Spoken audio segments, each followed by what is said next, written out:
Alkisah, di sebuah dusun daerah Bangka, Provinsi Kepulauan Bangka Belitung, hiduplah seorang perempuan tua yang sangat miskin. Ia tinggal seorang diri di gubuk tua yang terletak di bawah kaki bukit. Ia tidak memiliki sanak saudara. Untuk memenuhi kebutuhan hidupnya, ia mengharapkan sebidang tanah warisan dari orang tuanya. Pada suatu ketika, musim tanam pun tiba. Seluruh warga sibuk bekerja di ladang mereka masing-masing. Tidak terkecuali dengan perempuan tua itu. Namun, karena tubuhnya yang selalu merasa lelah, ia sebentar-bentar beristirahat untuk melepaskan lelahnya. Tiba-tiba dia berangan-angan untuk mempunyai seorang anak. Seandainya aku mempunyai anak, tentulah aku tidak bekerja lagi dengan capek. Bagaimana jadinya kalau aku sudah tidak mampu lagi bekerja? Siapa yang akan mengurus ladangku ini? Kata sang perempuan tua. Jelang siang hari, ia kembali ke gubuknya untuk beristirahat. Pada malam hari, cuaca pun tampak terang. Ia duduk di depan gubuknya, pandangan matanya yang menjadi penerang-terang. Ia kembali berangan-angan untuk mempunyai sang anak. Perempuan tua itu pun segera mengangkat tangan, lalu berdoa kepada Tuhannya. Ya Tuhanku, berikanlah hambamu ini seorang anak, walaupun anak berbentuk katak. Berselang 3 hari kemudian, perempuan tua itu pun merasa ada yang aneh dengan perempuannya. Perempuan tua itu sedang mengandung. Tuhan telah mengabulkan permintaan. Alangkah bahagianya hati sang perempuan tua itu. Semakin hari, perut perempuan tua itu menjadi besar. Para penduduk pun bertanya-tanya mengenai kehamilan dari perempuan tua itu. Bagaimana si tua renta itu bisa hamil? Bukankah dia itu tidak mempunyai suami? Kata seorang penduduk. Oh, jangan-jangan dia itu telah berbuat yang tidak senonoh di dusun ini, sebut warga yang lainnya. Demikian, perempuan tua itu pun setiap hari menjadi pembicaraan di desanya. Pada suatu malam, perempuan itu pun berteriak dengan meminta tolong kepada penduduknya, karena perut dia itu sangat luar biasa sakit. Penduduk pun berlari untuk menolong sang perempuan tua itu. Tiba-tiba penduduk pun sampai ke gubuk tua perempuan tua itu. Ternyata perempuan tua itu pun sudah melahirkan anak. Anak dilahirkan seorang perempuan tua itu berbentuk dan berkulit seperti katak. Hei perempuan tua, bagaimana hal ini bisa terjadi? Dengan kata warga yang sangat heran. Iya, apakah kamu telah berhubungan dengan badan katak itu? Kata warga lain yang kebingungan. Lalu perempuan tua itu pun menceritakan semua kejadian yang dialaminya hingga bisa melahirkan anak yang berbentuk katak. Setelah itu, para penduduk yang mendengarkan lalu mereka pulang ke rumah mereka masing-masing. Sementara itu, perempuan tua itu pun tetap menerima kenyataannya dengan perasaan sukacita maupun senang. Ia sadar dengan permintaannya itu, dia menerimanya dengan lapang dada. Ia merawat bujang katak itu dengan rasa cinta dan penuh kasih sayang. Waktu pun terus berjalan. Anak yang mirip dengan katak itu tumbuh menjadi dewasa. Penduduk pun yang memanggil dia itu sebutan Bujang Katak.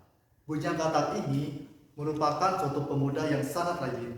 Sejak kecil, ia sering membantu ibunya di ladang. Bujang Katak tidak pernah pergi kemana-mana, kecuali membantu ibunya tadi ke ladang. Sehingga Bujang Katak tidak mengetahui situasi keadaan di sekelilingnya. Ibu Bujang Katak tidak pernah bercerita kepadanya. Pada suatu hari, Bujang Katak meminta ibunya untuk bercerita kepadanya tentang keadaan negeri ini. Anakku, ketahuilah bahwa negeri ini diperintahkan oleh sang raja. Sang raja pun mempunyai 7 putri yang sangat cantik dan rupawan. Ketujuh putri tersebut belum pernah menikah. Kata sang ibu. Sejak saat itu, Bujang Katak pun mendengar cerita dari ibunya. Lalu Bujang Katak pun selalu tampak murung dan membayangkan kecantikan 7 putri dari sang raja. Dalam hatinya, Bujang Katak pun ingin mempersunting salah satu putri dari raja. Dia akan takut memberitahukan kepada ibunya tentang perasaannya. Pada suatu sore, sang ibu melihatnya sedang duduk termenung di depan gubuknya. Apa yang sedang kamu pikirkan, anakku? Apakah ada yang melakukan pikiranmu? Tanya sang ibu kepada Katak. Benar, Bu, jawab Bujang Katak secara singkat. Apakah itu, anakku? Kata sang ibu. Bu, bukankah aku sudah dewasa? Aku ingin mempunyai sang pendamping hidup. Sudikah ibu meminangkan salah satu putri dari raja untukku? Pinta Bujang Katak untuk sang ibunya. Betapa kejutnya sang ibu mendengar permintaan Bujang Katak tersebut baginya. Permintaan itu sangatlah berat. Permintaanmu ini, anakku. Kita seorang miskin. Mustahil dari ketujuh putri tersebut mau menikahkanmu. Apalagi melihat kondisimu seperti ini. Kata sang ibu. Tapi Bu, sebaiknya kita mencoba terlebih dahulu. Siapa tahu dari salah satu putri raja tersebut menerima lamaranku, kata Bujang Katak. Oleh karena sayang kepada putranya, sang ibu pun menyampaikan permintaan kepada sang raja. Keesokan harinya, berangkatlah sang ibu ke istana seorang diri untuk melamar putri raja. Namun, karena tidak berani berkata terus terang, sesampainya ibunya di istana disambut baik dengan sang raja. Hei perempuan tua, kamu siapa dan apa maksudmu kedatangan ke istana aku? Kata sang raja. Bujang Katak pun membalas pantun kepada sang raja. TCKT menjadi gelangmu, PSKP nak made pesan orang. Raja pun sudah mengerti maksud dari pantun tersebut. Lalu sang raja itu bertanya kembali kepada ibu Bujang Katak. Apakah engkau mampu dan ingin meminang salah satu putriku? Benar, Baginda. Hamba mohon ampun atas kelancangan hamba masuk ke istana ini. Kedatangan hamba ingin menyampaikan pinangan putra saya yang bernama Bujang Katak kepada salah satu putri Baginda. Jawaban sang ibu itu dengan menyampaikan itu secara gugup. Baiklah, aku akan menanyakan kepada sang putri-putriku, kata raja. Sang raja pun lalu memanggilkan para putrinya untuk menghadapkannya. Setelah itu, mengetahui maksud kedatangan perempuan tua itu, para putrinya itu bukan menyambut secara hangat, tapi dengan berkata kasar kepada sang perempuan itu. Ikan para putri raja tersebut mengeluarkan kata-kata yang tidak sopan. Satu persatu, para putri itu pun maju lalu meludahi kepala sang perempuan tua itu. Hanya putri bungsu itulah yang tidak melakukannya. Karena putri bungsu itu hatinya tidak tega melihat kakak-kakaknya berkata kasar lalu meludahi kepala sang perempuan tua tersebut. Putri bungsu pun tidak berani mengatakan bahwa ia sebenarnya bersedia untuk menerima lamaran dari Bujang Katak. Putri bungsu ini takut menyampaikannya kepada sang raja. Bujang Katak pun pulang dengan perasaan yang sedih. Sesampainya di gubuknya, ibu Bujang Katak menceritakan semua kejadian yang dialaminya di istana kepada Bujang Katak. Setelah itu, Bujang Katak pun mendengar cerita dari ibunya. Bujang Katak pun merasa putri bungsu itu sebenarnya ada rasa kepada dia.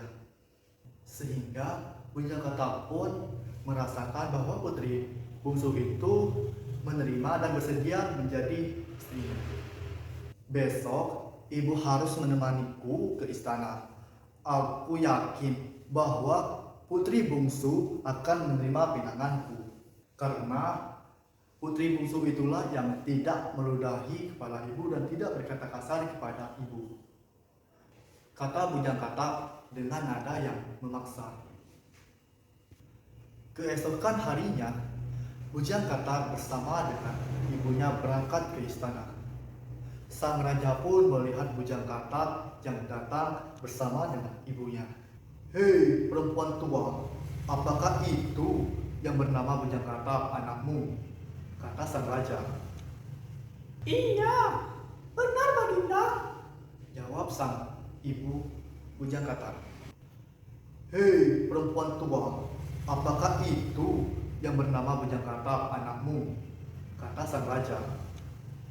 Iya, benar Baginda.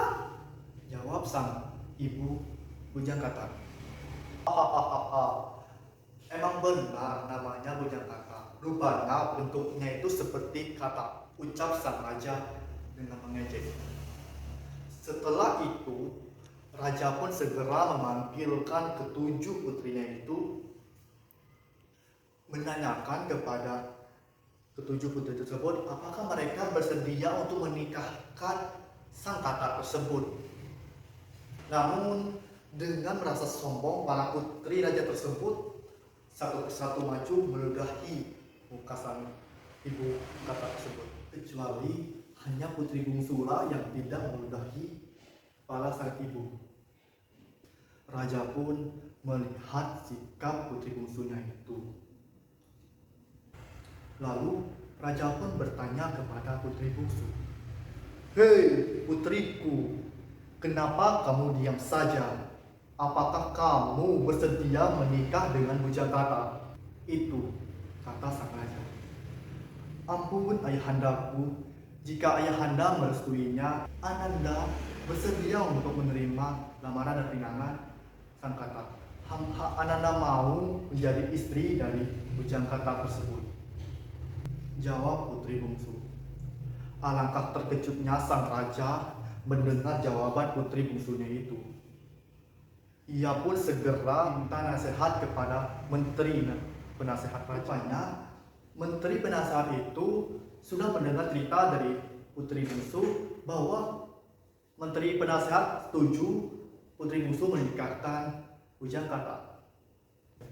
"Baiklah manusia katak, kamu boleh menikahkan putriku, asalkan kau sanggup menerima satu syarat dariku," kata sang raja kepada bujang katak. "Apakah syarat itu, Baginda?"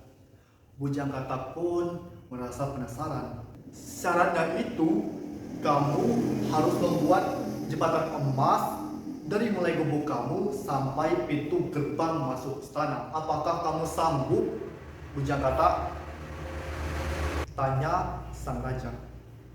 "Hamba sanggup, sang raja," jawab bujang katak. "Tapi jembatan emas itu kamu buat dalam waktu 1 minggu. Jika tidak terwujud, kamu akan mendapatkan hukuman mati." Ancaman dari raja pun tidak menjadi gentar buat bujang katak. Dengan merasa gembira dan bahagia, bujang katak dan ibunya berangkat pulang menuju gubuknya. Sesampai di gubuknya, sang ibu pun kebingungan memikirkan cara untuk memenuhi permintaan dari sang raja. Ia tidak ingin kehilangan anaknya yang sangat dia sayangi. Anakku, bagaimana kita bisa mewujudkan permintaan dari sang raja? Sementara kita ini adalah orang miskin. Tanya sang ibu kepada bujang katak. "Ibu, aku akan bertapa di suatu tempat yang sepi. Jika Yang Maha Kuasa berkehendak, apapun bisa terjadi," jawab bujang katak kepada ibunya dengan penuh keyakinan. Pada saat itu, hari pun sudah menjadi gelap.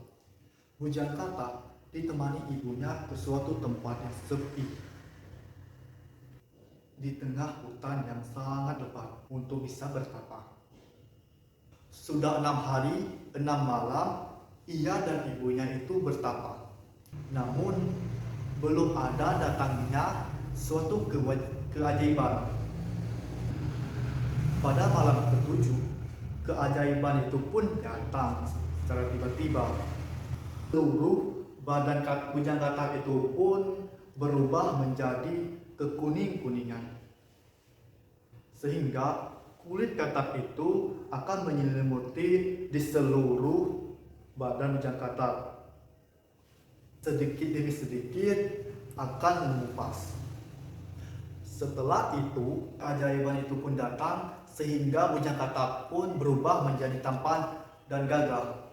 Kemudian, bujang katak pun membakar kulitnya itu dengan pembalut pada tubuhnya. Maka dari itu, kulit katak itu pun menjelma menjadi emas batangan. Dengan perasaannya yang bahagia dan gembira, bujang katak pun bersama ibunya menyusun emas batangannya itu dari mulai gubuknya sampai dengan gerbang istana. Dalam waktu semalam terwujudnya jembatan emas yang dimintakan oleh sang raja. Keesokan harinya istana pun menjadi gempar. Sang raja pun menceritakan seluruh kepada keluarga istana yang mengetahui keberadaan jembatan emasnya itu segera menuju ke arah pintu gerbang. Sang raja sangat kagum dengan keindahan jembatan emas batangan tersebut yang terpancar dari sinar matahari pagi tersebut, memancarkan cahaya yang kekuning-kuningan. Dari kejauhan, Baginda melihat sang perempuan tua tersebut berjalan diiringi oleh bujang katak tersebut yang merupakan pemuda yang tampan dan gagah, sedang menuju ke tempat mereka berdiri. "Hei pengawal, siapa kedua orang itu?" tanya sang raja kepada pengawalnya. "Ampun Baginda, bukankah perempuan tua itu ibu dari bujang katak?" "Tapi Baginda, hamba tidak mengenal siapa pemuda itu yang sedang berjalan bersama-sama." Itu jawab dari seorang pengawal kepada sang raja. Ketika sang perempuan tua itu berjalan di depannya, sang raja pun bertanya kepada perempuan tua itu, "Hei perempuan tua, siapa pemuda itu?" "Dia bujang katak Baginda," jawab sang ibu. Lalu ibu bujang katak menceritakan semua kepada sang raja tentang yang dialami oleh bujang katak. Hingga bujang katak itu pun berubah menjadi tampan dan gagah. Bujang katak pun sujud dan hormat kepada sang raja. "Ampun Baginda, hamba ini bujang katak," kata bujang katak. Betapa terkejutnya sang raja beserta keluarga istananya. Mereka benar-benar tidak mengira jika itu adalah bujang katak. "Baiklah bujang katak, kamu telah memenuhi persyaratan yang saya berikan. Maka sesuai dengan janjiku, aku akan melaksanakan perintahku, yaitu menikahkanmu dengan putri bungsuku," kata sang raja. Beberapa hari kemudian, pesta pernikahan bujang katak dengan putri bungsu itu akan dilaksanakan selama 7 hari 7 malam. Para undangan yang datang dari penjuru negeri pun datang. Mereka sangat bahagia dan gembira dengan pernikahan tersebut. Namun, lain halnya dengan keenam putri raja tersebut. Mereka merasa sedih dan menyesal karena telah menolak bujang katak tersebut. Usai pesta pernikahan tersebut, keenam putri sang raja tersebut memerintahkan kepada pengawalnya untuk pergi ke sawah untuk menangkap katak tersebut. Mereka mengira bujang katak itu berasal dari sawah, katak di sawah. Lama kemudian, pengawal pun datang dengan membawa seekor katak, yaitu berjumlah 6 katak. Setiap putri raja membawakan satu ekor katak lalu dimasukkan ke dalam kamarnya, sehingga dimasukkan lagi ke dalam lemari katak-katak tersebut agar bisa menjelma menjadi seorang pemuda yang tampan dan gagah seperti Bujang Katak. Ketujuh hari kemudian, keenam putri tersebut membukakan lemari mereka masing-masing. Namun malang nasibnya mereka, kata-kata tersebut bukan menjelma menjadi pemuda yang tampan, melainkan kata itu pun mati dan busuk karena tidak diberi makan. Bau busuknya itu pun menyebar kemana-mana. Keenam putri raja tersebut keluar dari kamarnya sambil marah-marah. Akhirnya seisi istana pun gempar, seluruh penghuni istana turut menjadi muntah-muntah, mual-mual dengan busuknya bau katak mati itu. Sang raja pun menjadi murka melihat perbuatan keenam putrinya itu dan memberikan mereka hukuman, yaitu memerintahkan mereka untuk membersihkan kamar mereka masing-masing dari bau busuknya katak mati. Bujang Katak dan putri bungsu itu pun tersenyum melihat kelakuan kakak-kakaknya tersebut. Beberapa tahun kemudian, sang raja pun tidak mampu lagi menjalankan tugas-tugasnya. Kerajaan karena sudah yang tua, akhirnya sang raja pun mengundurkan diri lalu menobatkan Bujang Katak itu menjadi seorang raja. Bujang Katak dan istrinya itu akan memimpinkan kerajaannya itu dengan sebaik-baik mungkin dan bijaksana. Cerita pun tamat.